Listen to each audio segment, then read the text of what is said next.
The dust of Redemption Gulch clung to everything, a gritty shroud over the haggard faces of its townsfolk, but today it tasted particularly of shame. It swirled around the ankles of Jebediah, a man whose spine had long since dissolved under the weight of sour mash and bad decisions. Before him, tethered to a rusted hitching post, stood a donkey, its ribs a washboard testament to neglect. Beside the donkey, smaller, infinitely more fragile, stood Ilara, his daughter. Her eyes, wide and the blue of a troubled sky, darted from the shifting, uneasy crowd to her father's downcast face, then to the creature for which her future was being bartered. She couldn't hear the jeers, nor the coarse laughter that occasionally broke the heavy silence, for Ilara was deaf, a fact that, in her father's estimation, devalued her more than the mangiest cur.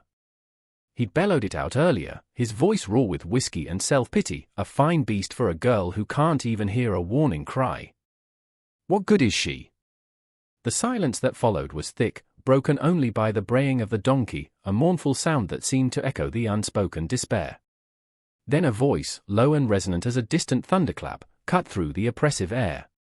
"I'll take the girl," all I swiveled. He stood apart from the crowd, a figure etched by sun and hardship, his face a landscape of quiet sorrow. Josiah. A man of few words, fewer companions. Some knew him as a rancher from the high country, others whispered he was a former soldier, carrying ghosts that never let him rest. He was weathered, his clothes worn but clean, his hands calloused from work, not idleness. Jebediah's eyes, bloodshot and greedy, flickered. She's worth a good bit more than that, sorry nag." Mr. Josiah's gaze didn't waver from Ilara.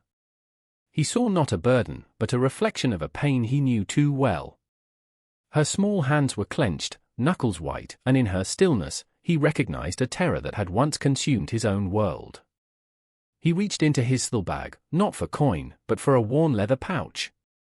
He untied it, and from it, he pulled not a pittance, but a hefty stack of bills, more than the donkey, more than Jebediah had likely seen in a year. He didn't offer it for the girl as chattel, but as a severing. "This," Josiah said, his voice level, "is for her passage. From you." To me he didn't say buy. He didn't say own. The implication, however, hung heavy. Jebediah's jaw slackened.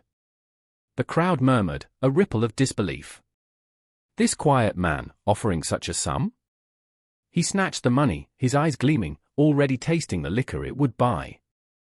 He untied Ilara's thin wrist from a rope that bound her loosely to the post meant for the donkey, a final, casual cruelty. "She's yours then," he grunted, already turning towards the saloon, the donkey forgotten. Josiah moved slowly towards Ilara. Her eyes were fixed on him, a trapped animal's stare. He knelt, not towering over her, but bringing himself to her level. He offered a hand, palm up, calloused but gentle. It trembled slightly. He saw the flicker of understanding in her eyes when he pointed to himself, then made a slow, sweeping gesture towards the open country beyond the town, a promise of space, of escape. She hesitated, her gaze dropping to his hand, then back to his eyes. What did she see there? Not the avarice of her father, nor the leering curiosity of the crowd. Perhaps a shadow of shared sorrow, a flicker of something akin to kindness, a commodity rarer than gold in Redemption Gulch. After a moment that stretched taut as a bowstring, her small, cold hand slipped into his. Her touch was like a bird, light and fragile. Josiah's fingers closed around hers, a silent vow. He led her to his horse, a sturdy Morgan, and lifted her carefully onto the saddle in front of him. As they rode out of town, no one met his gaze. The dust settled behind them, on the forgotten donkey, on the shame of Redemption Gulch. Ilara didn't look back. She could feel the steady rhythm of the horse beneath her, the solid presence of the man behind her, a bulwark against the world she was leaving. The wind, for the first time, felt clean on her face. What future awaited her with this silent, enigmatic man?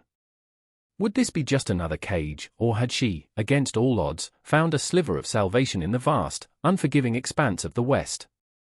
The journey to Josiah's ranch was a quiet passage, marked by the rhythmic creak of saddle leather and the vast, indifferent sky. Ilara remained mostly rigid, her small body a knot of apprehension, though Josiah's presence, steady and undemanding, seemed to slowly leach some of the terror from her. He offered her water from his canteen, a piece of dried jerky, his movements slow, deliberate, allowing her to anticipate them. He'd point to a distant hawk circling, or a patch of wildflowers clinging to a rocky outcrop, his expression unreadable but his intent clearly to share, not to command. His ranch was nestled in a high valley, a modest clapboard house, a sturdy barn, and corrals that spoke of diligent care, not ostentatious wealth. It was isolated, buffered by miles of rolling grassland and shadowed peaks. Here, the silence was different from the stifling quiet of her fear. It was a living thing, filled with the whisper of wind through pines and the distant lowing of cattle. A woman, stout and with kind eyes framed by wisps of grey hair, emerged from the house as they approached. This was Martha, Josiah's housekeeper, a woman whose practical compassion had weathered many storms, including Josiah's own grief years ago. Her smile was genuine as she saw Ilara. "Josiah," she said, her voice warm, "you old fool. What have you brought us?" Josiah dismounted, then gently lifted Ilara down. "This is Ilara," he said simply. "She'll be staying." Martha's gaze softened as she took in the girl's threadbare dress, the haunted look in her eyes. She didn't ask questions about where Ilara came from, not then. She simply held out a hand, much as Josiah had, and when Ilara flinched, Martha merely smiled and gestured towards the house, towards the smell of baking bread that drifted from the open door. Days turned into weeks. Martha, with infinite patience, began to communicate with Ilara.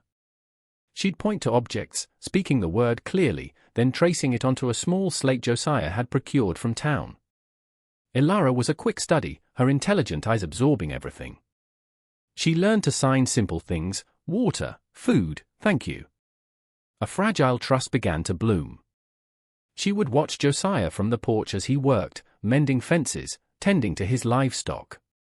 His movements were economical, strong. He never forced interaction, but sometimes he would leave a carved wooden bird or a smooth, interesting stone where she might find it. He'd shown her a faded photograph once, taken from a small, tin box he kept hidden.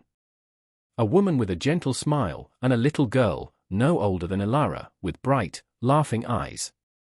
He hadn't said anything, just held it for a moment, his gaze distant, a muscle working in his jaw, before carefully putting it away. Ilara understood. It was a language of shared sorrow, of losses unspoken but deeply felt. She began to explore the ranch, timidly at first, then with more confidence. She discovered a love for the wildflowers, tracing their petals with her fingers, and for the horses, offering them clumps of sweet grass. A small, almost imperceptible shift occurred in Josiah too. The lines around his eyes seemed a little less harsh, the silence in the house less heavy. He found himself looking for her, a quiet check to ensure she was safe, that the shadows hadn't reclaimed her. But the world beyond their valley was not so peaceful. Silas Blackwood, a man whose ambition was as vast as his cruelty, held Redemption Gulch in his grip. He owned the bank, the largest saloon, the freight company. Debts were his currency, fear his enforcer. He'd heard whispers of Josiah's unexpected acquisition.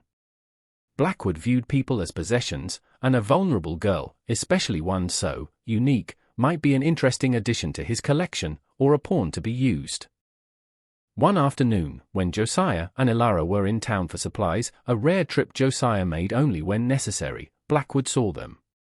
He was a portly man, dressed in expensive but ill-fitting city clothes that seemed out of place in the dusty town. His eyes, small and predatory, lingered on Ilara. He approached, his smile unctuous. "Josiah," he boomed, his voice too loud, too confident. "I see you've acquired a new hand? A bit small for ranch work, wouldn't you say?" Josiah's body tensed, a subtle shift, but Ilara, perceptive as ever, felt it and instinctively moved closer to him, her hand gripping his worn denim trousers. Josiah's voice was dangerously quiet. "She's not a hand, Blackwood. And she's not your concern." Blackwood chuckled, a wet, unpleasant sound. "Everything in this town, and for miles around, is my concern, Josiah. You seem to forget that. Some say you paid a king's ransom for her." Peculiar, his gaze flicked to Elara again, a proprietary gleam in it that made Josiah's blood run cold. A man with your resources, Josiah. You own more than just that patch of dirt up in the hills, don't you? The old mill, a stake in the general store, I hear. You keep quiet about it, but a man like me knows things. It wasn't just land, it was influence, a quiet counterweight to Blackwood's overt tyranny, built on years of fair dealings and silent support for those Blackwood sought to crush. Josiah was a pillar, one Blackwood hadn't yet managed to topple or absorb. What I own, Josiah said, his eyes like chips of flint, I protect. Blackwood's smile didn't falter, but a new calculation entered his eyes. Everything has a price, Josiah. Or a breaking point. He tipped his hat, a mocking gesture, and sauntered away, leaving a chill in the air. Elara looked up at Josiah, her brow furrowed with worry. He placed a reassuring hand on her shoulder, but his gaze followed Blackwood, hard and resolute. The peace of their valley felt suddenly fragile, threatened by the encroaching shadow of a man who believed the world, and everyone in it, was his for the taking. The town, Josiah knew, was mostly cowed by Blackwood. Even Sheriff Brody, a man who Josiah suspected had a conscience buried deep beneath layers of pragmatism and fear, often looked the other way when Blackwood's men were involved. If Blackwood decided he wanted Elara, there would be few, if any, who would stand against him. Except Josiah. And he was beginning to realize that protecting Elara might mean dismantling the quiet life he had so carefully rebuilt, and unearthing the man he had tried to bury with his past. The encounter with Blackwood cast a long shadow. Josiah became more watchful, the old instincts of a soldier reawakening.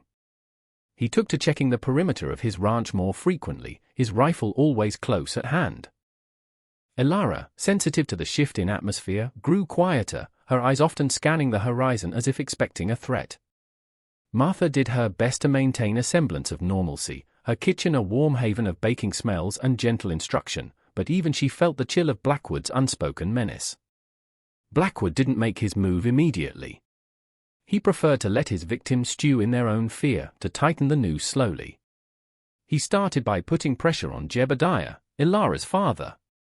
Jebediah, flush with Josiah's money for a week, was soon destitute again, his thirst unquenchable. Blackwood's men found him in the gutter, offered him credit at the saloon, then reminded him of his mounting debts. That girl of yours, one of Blackwood's thugs, a sneering man named Pike, had said, Josiah paid well. But Blackwood, he thinks she's worth more. Especially if her legal guardian were to, say, reclaim her. For a fee, of course. Jebediah, a creature of pure, immediate gratification, saw only a way out of his current misery. The idea of Elara's well-being was a distant, hazy concept. News of this reached Josiah through a nervous storekeeper, a man who owed Josiah a past kindness and still possessed a sliver of courage. Blackwood's lean-ins on Jebediah, he'd whispered, eyes darting around. Talking about getting the girl back. Says a father's rights are absolute. Josiah's jaw tightened. He knew Blackwood. This wasn't about paternal rights, it was about possession, about breaking Josiah, about demonstrating his ultimate power over everyone and everything in Redemption Gulch and beyond. That owns the town. A moniker whispered about Josiah was different from Blackwood's. Josiah's influence came from quiet ownership, the deed to the town's only grist mill, a controlling interest in the freight lines that Blackwood didn't run, vast tracts of ranch land that supplied beef to settlements far and wide. He didn't flaunt it, he used it to ensure fair prices, to offer quiet loans to struggling families, to be a silent counterforce to Blackwood's predatory capitalism. This subtle power, this refusal to be bought or intimidated, was what truly irked Blackwood. Elara was now the lever Blackwood sought to use. Sheriff Brody paid a visit to the ranch. He was a man caught in an impossible position, his star tarnished by compromise but not entirely extinguished. Josiah, he began, fidgeting with his hat, Blackwood's been making inquiries.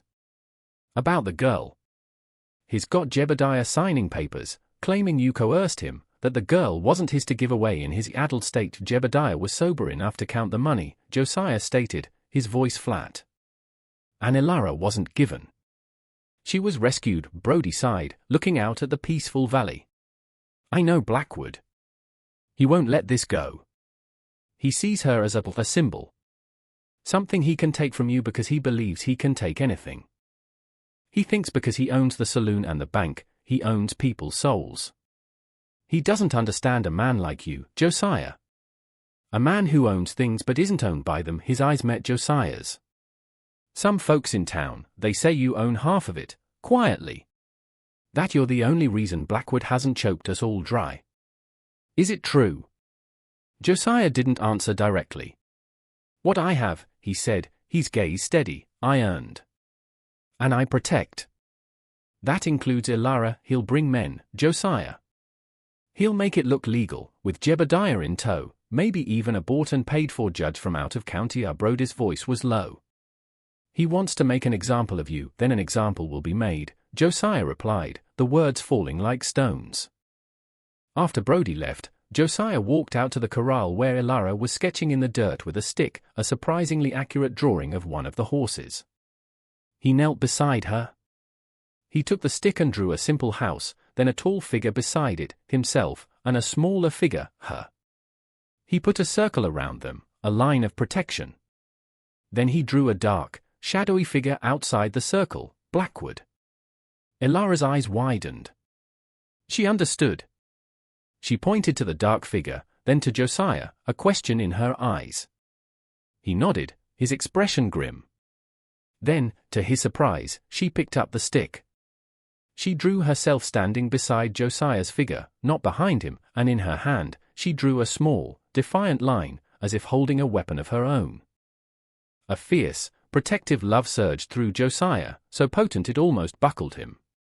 This child, who had known nothing but neglect and cruelty, possessed a spirit that refused to be extinguished. He had bought her, yes, in a transaction that shamed the town, but in doing so, he had not acquired property. He had been entrusted with a life, a soul. And he would defend it to his last breath. The knowledge of his holdings, his silent influence, it was no longer just a means of quiet independence. It was a shield, a fortress. And if Blackwood meant to breach it, he would find it was built of more than just land and money. It was built of resolve forged in fire and loss. The air grew thick with anticipation, the calm before a storm. Josiah made his preparations not with frantic haste, but with the grim efficiency of a man who had faced death before and knew its many faces. He checked his Winchester, his Colt, ensured his ammunition was dry. He spoke with Martha, his voice low and serious. If it comes to it, take Elara to the root cellar. Stay there. Don't come out until I tell you. Martha's lips thinned, but she nodded, her eyes filled with a worry that mirrored his own. He's a devil, Josiah. Blackwood. He'll stop at nothing. Neither will I, Josiah replied, the words a quiet promise. Elara, keenly aware of the shift, became Josiah's shadow. She no longer played freely but watched him, her eyes wide, absorbing his every move. One evening, as he cleaned his rifle by the hearth, she approached him, holding out her slate. On it, she had drawn a simple, wavering question mark. He looked at it, then into her searching eyes. How could he explain the evil of men like Blackwood to such innocence? How could he articulate the battle lines being drawn, not just for her safety, but for the soul of the valley, for the very idea that some things, courage, compassion, a child's life, were not for sale? He took the chalk and drew a wolf, teeth bared, outside their circled home. Then he drew his own figure larger, standing before the wolf, a staff in his hand like a shepherd protecting his flock. Elara touched the drawing of the wolf, then her own small figure within the circle. She looked at him, a deep understanding in her gaze. She wasn't just afraid, there was a flicker of defiance there too, a reflection of the strength he was trying to model. She then pointed to the staff in his drawn hand, and then to his actual rifle leaning nearby. She understood the stakes. The waiting was the hardest part. Each dawn brought a fresh wave of tension, each rider spotted in the distance a potential harbinger of Blackwood's arrival. The townsfolk in Redemption Gulch, Josiah knew, would be watching, holding their breath. Most were too cowed by Blackwood to offer help, yet a few, those who had benefited from Josiah's quiet generosity or simply yearned for a day when Blackwood's shadow didn't loom so large, might be hoping, praying, for a different outcome. Would you stand by, reader, if you knew a storm was coming to shatter an innocent's world? Would fear paralyze you, or would the sight of injustice stir something in your soul? What path does a man choose when innocence itself is threatened before his very eyes? Does he turn away, or does he become the storm? Josiah had made his choice long ago, the day he lost his own Lily. He would not fail another child. He would be the storm. Then, one sun-drenched morning, they came. A small dust cloud on the horizon, growing steadily larger. 3 riders. Blackwood, resplendent in his dark suit, flanked by Pike and another of his hard-faced enforcers. And trailing behind them, looking smaller and more wretched than ever, was Jebediah, a puppet on Blackwood's string. Josiah watched them approach from the porch, his Winchester resting lightly in his hands. Martha had already taken a protesting Elara to the storm cellar, the heavy wooden door bolted from the inside. Elara had clung to him for a moment, her face pale, before Martha gently pulled her away. Her eyes, filled with fear but also a desperate trust, were seared into his memory. He stood alone as they rode into the yard. Blackwood reined in his horse, a smirk playing on his lips. Josiah. A lovely morning to settle outstanding affairs, wouldn't you say? His gaze swept the ranch, dismissive. I have papers here, signed by Jebediah, her legal father, attested by a circuit judge. He wishes to reclaim his daughter. He feels she's in unsuitable hands. Jebediah, prodded by Pike, mumbled, yeah, that's right. I want her back. She's my blood. He couldn't meet Josiah's eyes. Josiah's voice was cold as a mountain stream. She's not going anywhere, Blackwood now, Josiah, Blackwood said, his tone one of feigned reason. Let's not be difficult. The law is the law. Unless you think you're above it. Just because you own a few acres and a dusty mill? My holdings, my influence, Josiah, dwarfs yours.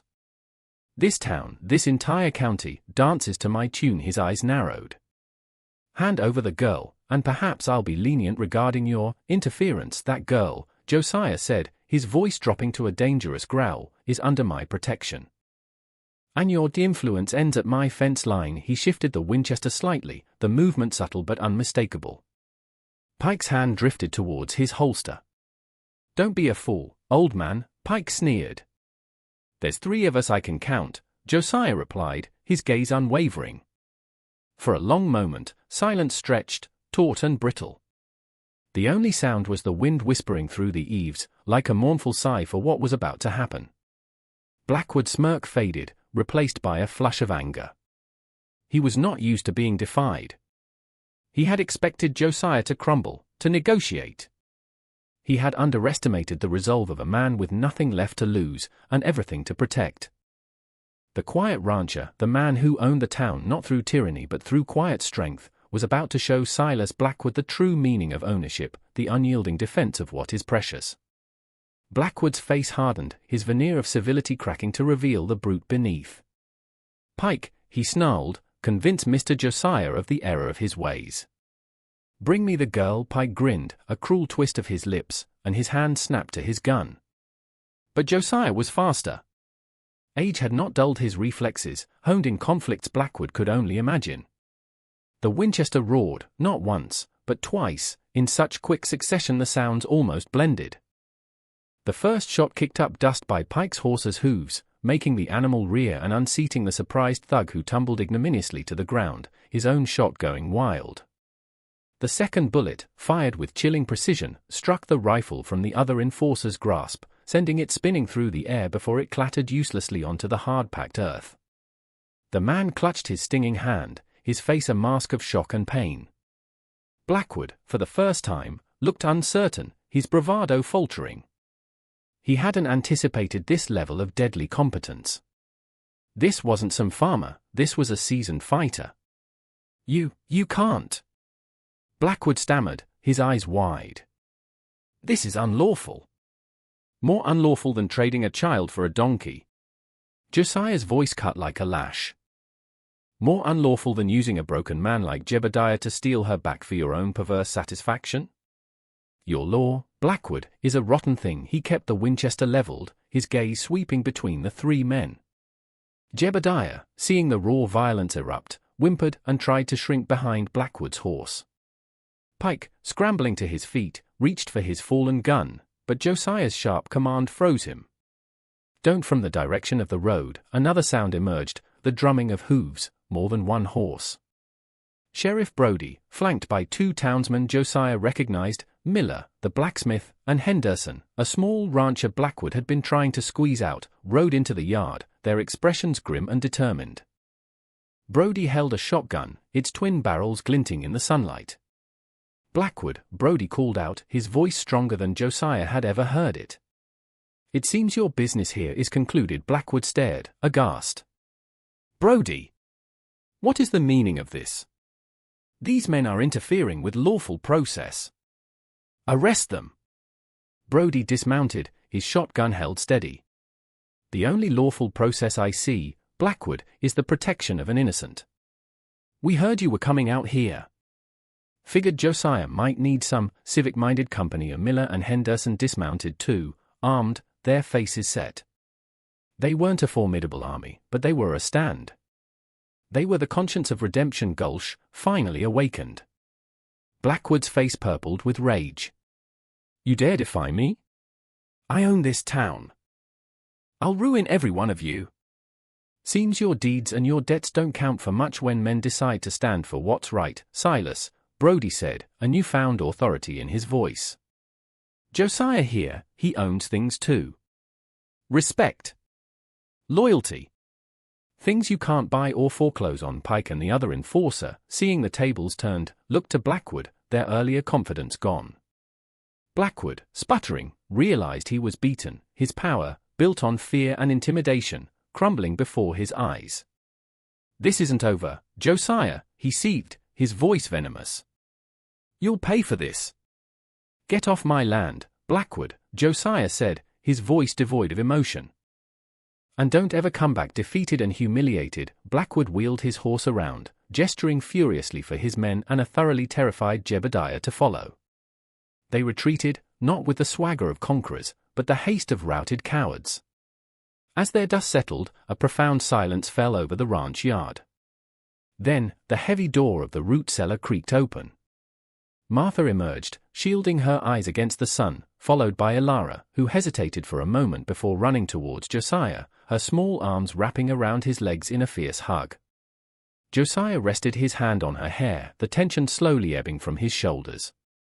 He looked at Brody, at Miller, at Henderson.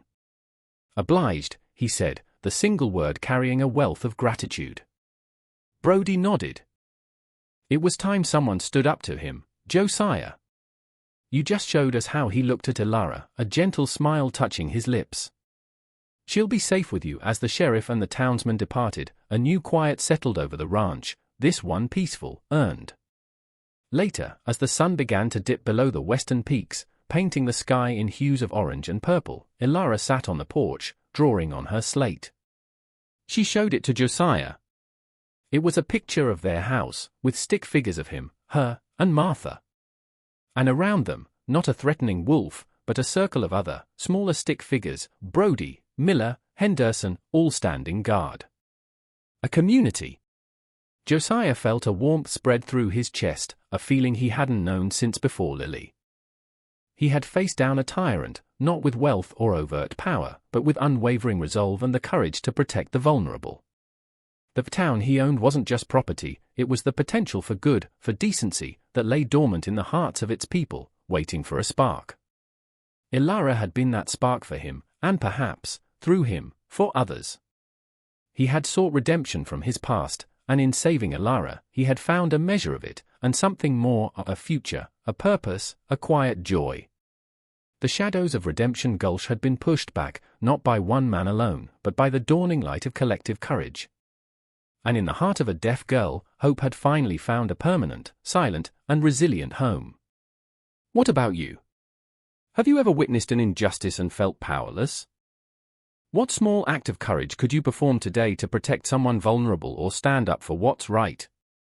Let me know in the comments below, and don't forget to like this video and subscribe for more stories of courage and redemption.